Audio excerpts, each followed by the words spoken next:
பரிசுத்த நாமத்திற்கு மகிமை உண்டாவதாக.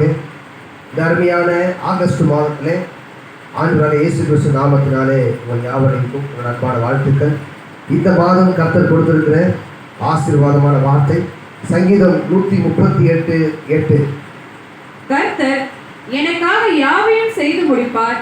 கர்த்தாவே, உமது கிருபை என்றும் உள்ளது. உமது கரத்தின் கிரியைகளை நெகிழ விடாதிருப்பீராக. ஆமென். எனக்கு அன்பான தேவ பிள்ளைகளே, கர்த்தர் எனக்காக யாவையும் செய்து முடிப்பார். இதுதான் இந்த மாதத்துடைய வாக்குத்தத்த வசனம். இந்த மாதம் ஆண்டவர் அநேக ஆசீர்வாதங்களை உங்களுக்காக செய்ய போகிறார். நீங்கள் செய்ய வேண்டிய ஒரே ஒரு காரியம், விசுவாசத்தோடு நம்பிக்கையோடு தேவ சமூகத்துக்குள்ளே காத்திருங்கள்.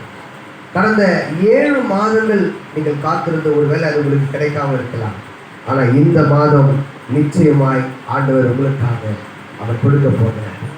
அவர் கொடுக்கிறது எல்லாமே ரொம்ப ஆச்சரியமாக இருக்கும். ஆனால் விசுவாசத்தோடு காத்திருங்க. இந்த மாதத்திலே தேவன் உங்களுக்காகவே அவர் சிறப்பான ஆசீர்வாதத்தை கொடுக்க போகிறார். நீங்களே எதிர்பார்க்க மாட்டீங்க, ஓ இந்த காரியம் எப்படி வாய்க்கப்பட்டது என்று சொல்லி நீங்கள் ஆச்சரியப்பட அளவுக்கு தேவன் இந்த மாதம் உங்கள் ஒவ்வொரு தேவைகளையும் தேவன் நிறைவேற்ற போகிறார். நம்பிக்கையோடு காத்திருங்கள். கர்த்தர் நல்லவர்.